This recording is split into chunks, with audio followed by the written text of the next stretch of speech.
শোনো, আজকের দিনে আমি তোমাদের সবার জন্য একটা বিশেষ ঘোষণা করছি। মহারাজ যখন বিশেষ ঘোষণার কথা বলছেন তখন আশা করি এটি খুবই সুখের মানে আনন্দের ঘোষণাই হবে। ঠিক ধরেছ কবি, এটা আনন্দের ঘোষণাই বটে। বাবা বাবা, অনেক দিন কোন সুখ সংবাদ পাইনি মহারাজ। আজ আপনার মুখ থেকেই আনন্দের ঘোষণা শোনার জন্য উদ্গ্রীব হয়ে আছি। মহারাজ, আপনি বলুন, আমরা শুনতে চাই। বিলক্ষণ মহারাজ, পূর্ণিমা তিথি এসেই গেছে।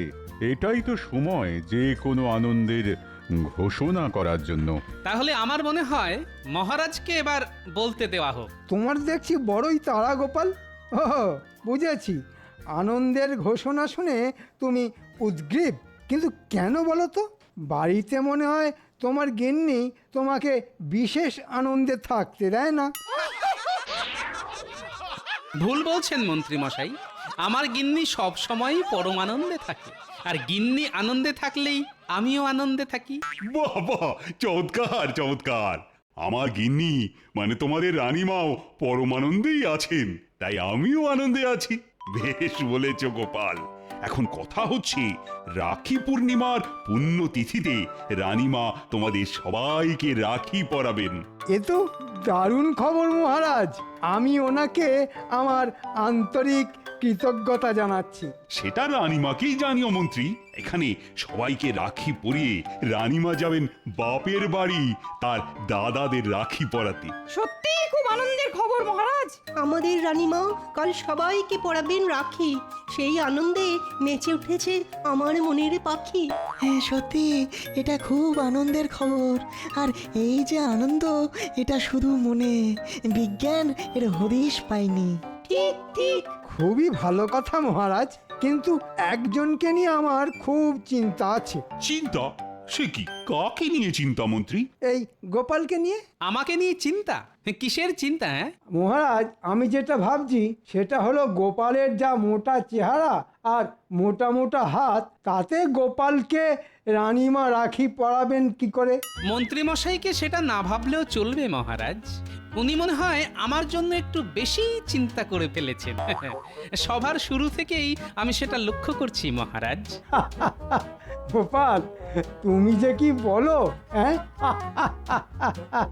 শোনো গোপাল, আমার মনে হয় তোমার হাতে রাখি পরাতে হলে একমাত্র উপায় হলো গরুর গলার দড়ি। এ দেখুন, আপনি কিন্তু একদম বাজে কথা বলবেন না মন্ত্রী মশাই। এটা কিন্তু একদম ভালো হচ্ছে না। মহারাজ, আপনি মন্ত্রী মশাইকে দয়া করে চুপ করতে বলুন। ঠিক মন্ত্রী, তোমার এখন চুপ করে যাওয়াই ভালো। তুমি আর কথা বাড়িও না। আমারও গোপালকে নিয়ে এইসব কথা শুনতে মোটেই ভালো লাগে না। বেশ মহারাজ, আমি চুপ করলাম। শুটকো মন্ত্রী মশাইকে চুপ করতেই হবে। বাহ গোপাল, এবার যে তুমি শুরু করলে। গোপাল, তুমিও চুপ করো না। আমাদের আজকের মতো সভা এখানে মুলতুবি করা হলো।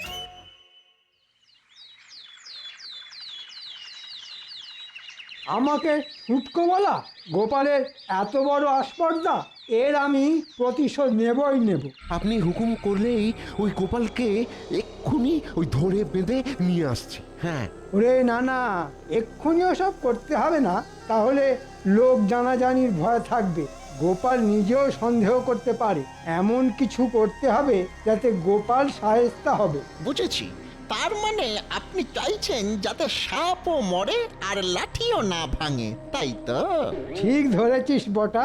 যত দিন যাচ্ছে ততই তোর বুদ্ধি খুলছে।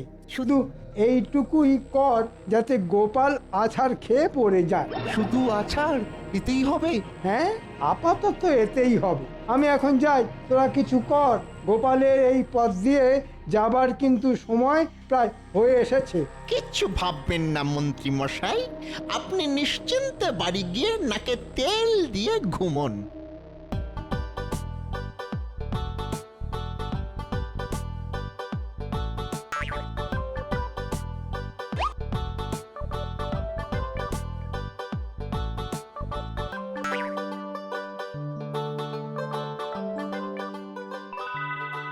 আমাকে এবার যে যেতে হবে।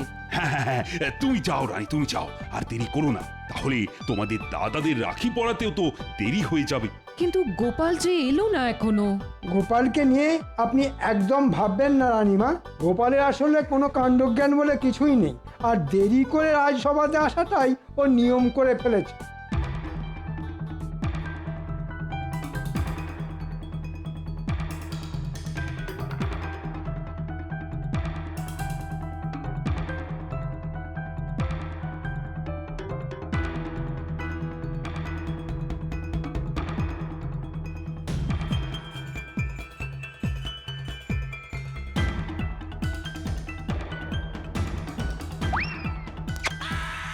এই গো, ওরে বাবা রে, মরে গেলাম, কে আছো? আমাকে একটু ধরে তোলো। ও কি সর্বনাশ, আমার আমার তো পুরো গায়ে কাদা লেগে গেল। ও ও ওরে দেখ, এই বুড়োটা কিরকম কাদায় পড়ে খেলা করছে। এই জন্য বলা হয় বুড়ো মানে বাচ্চা, খেলার আর কিছু পেলে না, শুধু ওই কাদা। আমি বুঝতে পারছি আমার এই হাল কি করে হলো। তা তোরা কি আমাকে তুলবি নাকি শুধুই হাসবি? তুমি আরো খানিকক্ষণ ওই কাদার মধ্যে খেলো, বুঝলে? হ্যাঁ, তোমাকে তুলতে অনেক বড় বড় পালোয়ান লাগবে, আমাদের অত শক্তি কোথায় গো।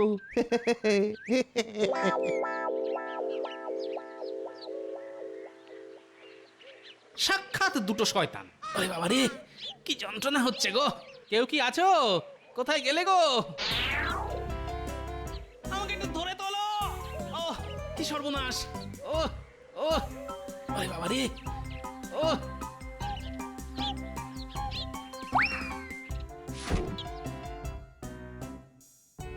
এ কি গোপাল দাদা, পড়ে গেলে কি করে? পড়েছি কি আর সাত করে?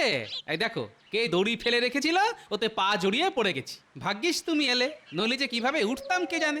এ কি, তোমার হাত দেখছি ছড়ে গেছে। আরে কি করছো? তুমি একদম চুপ করে থাকো, জায়গাটা বাঁধতে হবে, না হলে বিষে যাওয়ার ভয় থাকবে। তাই বলে তোমার অমন শাড়িটা নষ্ট করবে? ও শাড়ি আমার অনেক আছে, তোমাকে ভাবতে হবে না, বুঝলে?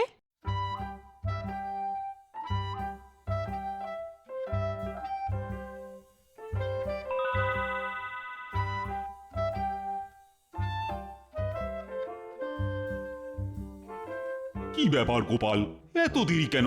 রানীমার রাখি পরানো যে হয়ে গেল। আমি আগেই জানতাম মহারাজ গোপাল দেরি করে আসবে। মন্ত্রী মশাই, আপনি যে জানতেন সেটা আমি ভালোই বুঝতে পারছি। তুমি ঠিক কি বলতে চাইছো গোপাল? গোপাল, তুমি দেরি করে এসেছো সম্পূর্ণ তোমার দোষে। এখন উল্টো পাল্টা কথা বলে কথা ঘুরিও না তো। আমাকে মার্জনা করবেন মহারাজ, আমি একটু পড়ে গেছিলাম এই আর কি। কিন্তু বাকি কোনো সভাসদদের দেখছি না মহারাজ। কেন গোপাল, তাদের কি ঘর বাড়ি নেই? তুমি কখন আসবে সেই জন্য তারা সবাই বসে থাকবে, এটা তুমি আশা করো কি করে? না না না না, আমি কোনো আশাই করিনি। তবে কিনা বাড়িঘর নিশ্চয়ই আপনারও আছে, তাও আপনি আমার জন্য বসে আছেন দেখে আমি যার পর নাই আনন্দিত।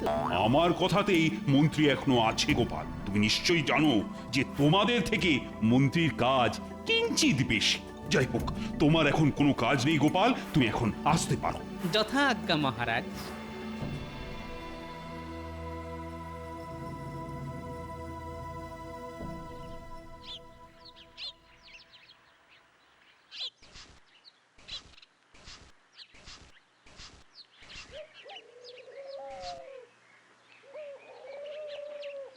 গিন্নি, আমি এখন চললাম। আজ একটু সকাল সকাল রাজসভায় যেতে হবে, বুঝলে? কাল যেতে খুব দেরি হয়ে গিয়েছিল। যাও, তবে যাবার আগে তোমাকে একটা কথা বলি। হ্যাঁ, একটা কথা? আচ্ছা বলো শুনি। এই আমার একটা নতুন কানের দুলের শখ হয়েছে গো। তুমি আমাকে একটা কানের দুল গড়িয়ে দাও। ও একটা? দু কানে নয় বলছো? মলজা, আমি কি তোমার মতো কান কাটা নাকি? বলি, দুল কখনো এক কানে হয়? কোনোদিন কেউ শুনেছে? কথা ঘোরাবে না একদম, বলে দিচ্ছি। হ্যাঁ, পাগল, আমি কথা ঘোরাবো? তুমি তো আমাকে নাকে দড়ি দিয়ে ঘোরাচ্ছ। আবার বাজে কথা। আমি এখন চললাম।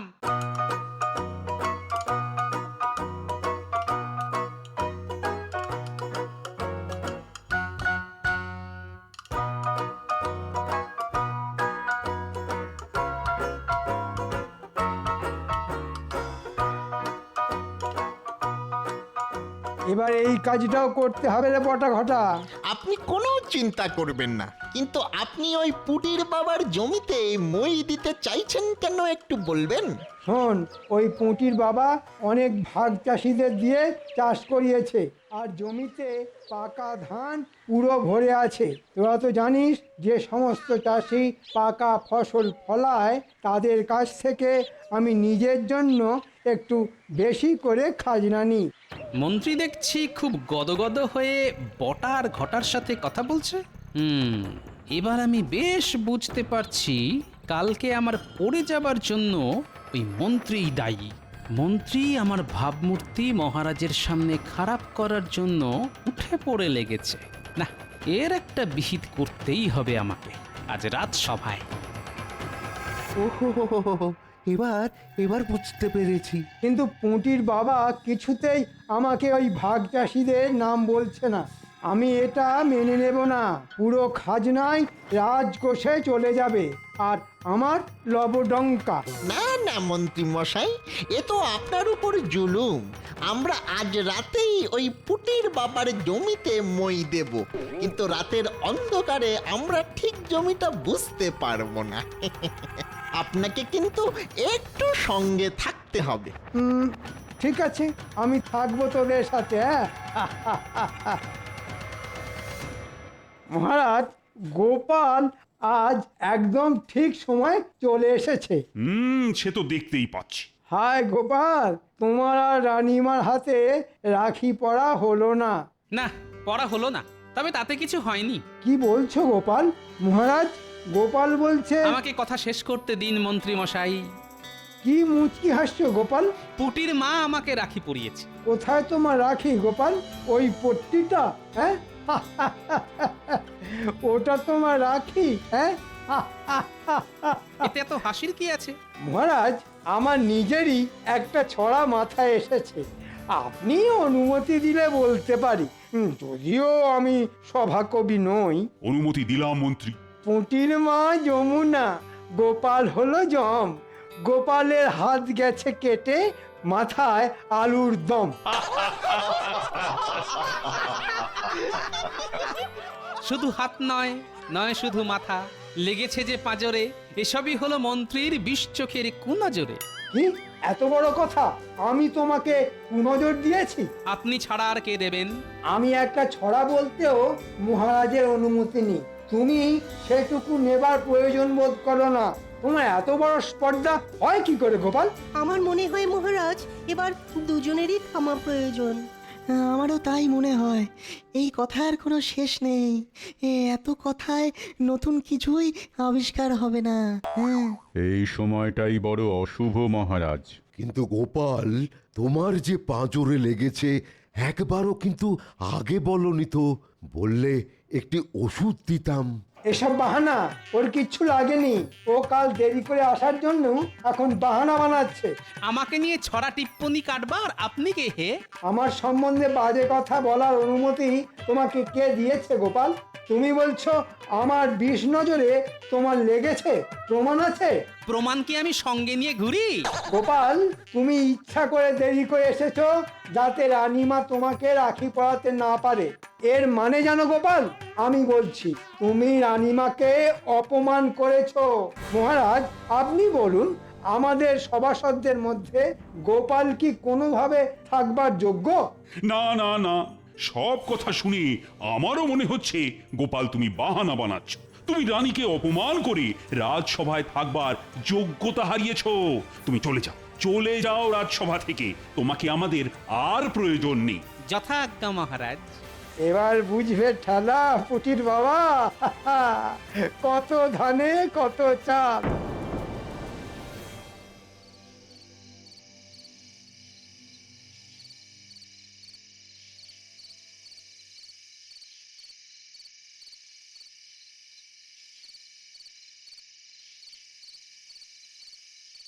নে নে, তোরা কাজ কর, তোরা কাজ শুরু কর।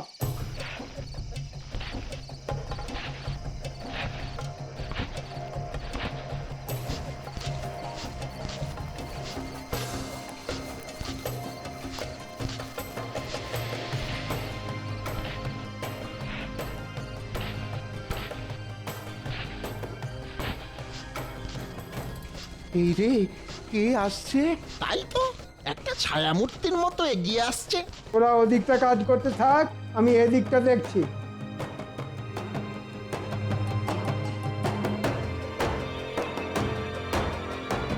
এই কে?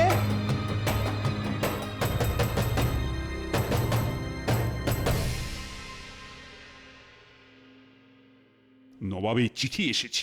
নবাব খাজনা চেয়ে পাঠিয়েছে। এবারে শুনছি তো ভালোই ফসল হয়েছে, তাই নবাবকেও ভালো রকমই খাজনা দেওয়া যাবে। নবাবও ভীষণ খুশি হবেন। মহারাজ, আমি যেটা বলতে চাইছি,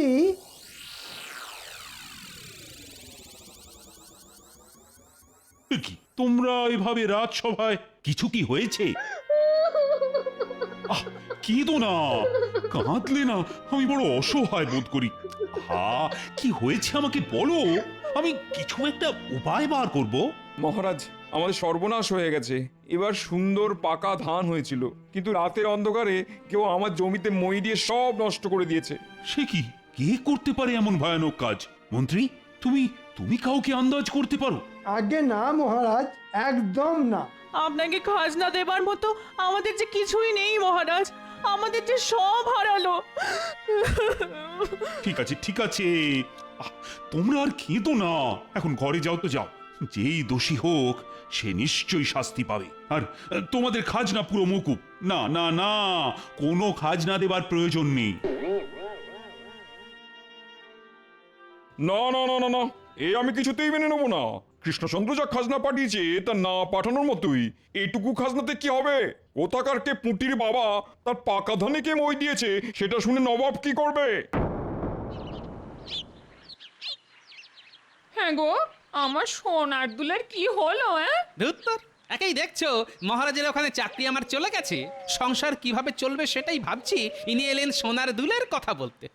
ওরকম শখের চাকরি করাও যা আর না করাও তা। ওই যখন চাকরি করতে তখনও তো শুনতাম তোমার নাকি কড়ি মোহর কিছুই নেই। আমি কিচ্ছু শুনতে চাই না। সামনে আমার বোনপোর বিয়ে, তুমি যেখান থেকে পারো ধার দেনা করে হলেও আমার জন্য সোনার দুল তোমাকে নিয়ে আসতেই হবে। কি আবদার? আচ্ছা, কাল যাবো শাকরার কাছে, বাকিতে যদি দেয়। ঘরে না বসে থেকে তাই যাও।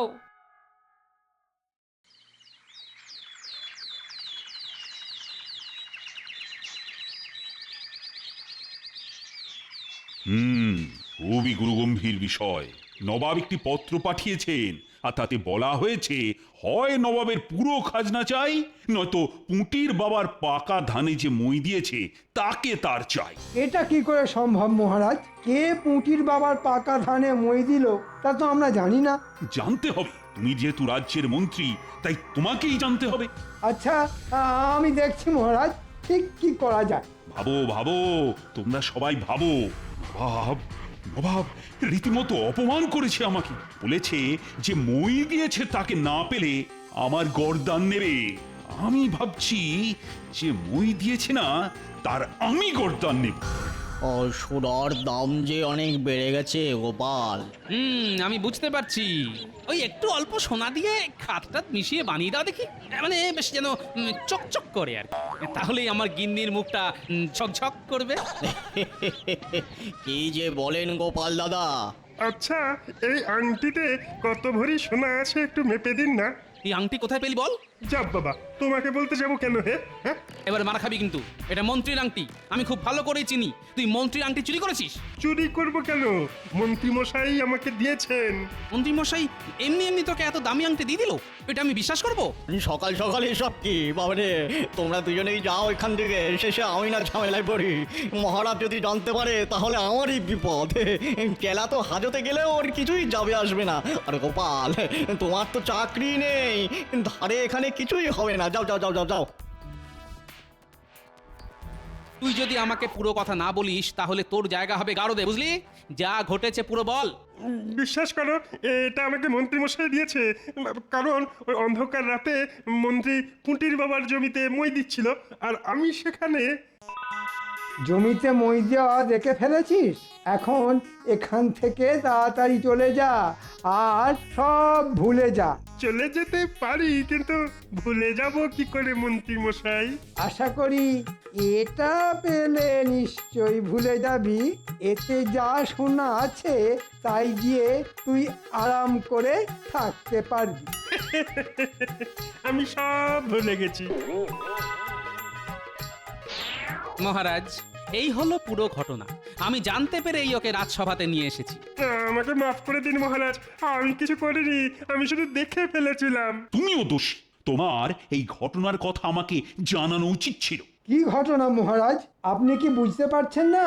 চেলা আমার আংটি চুরি করে ধরা পড়েছে আর এখন নিজেকে বাঁচাবার জন্যে আমার নামে গল্প বানাচ্ছে। তাই নাকি মন্ত্রী মশাই? যদি আপনার আংটি চুরি হতো তাহলে আপনি নিজেই তো অভিযোগ করতেন। কই, আপনি তো তা করেননি। না মানে চুপ করো মন্ত্রী। তোমার শাস্তি আমি দেব না, নবাব দেবেন। নবাবের হাতে আমি তোমাকে তুলে দেব। প্রহরী, এক্ষুনি মন্ত্রীকে বন্দি কর। শুধু আমাকে বন্দি করলেন মহারাজ, ঘটার বটাও আমার সাথে ছিল। তাদের কথাও মহারাজ ভাববে মন্ত্রী মশাই, আপনাকে ভাবতে হবে না। মন্ত্রীর 1 বছরের মাইনে যা মূল্য হয় সেটা পুঁটির পরিবার আর ভাগ চাষীদের দেওয়া হলো। আর গোপাল, তোমার কাছে আমি নিজেই লজ্জিত। তুমি রাজসভায় তোমার জায়গায় বসে আমার লজ্জার হাত থেকে মুক্তি দাও গোপাল। যথা আজ্ঞা মহারাজ।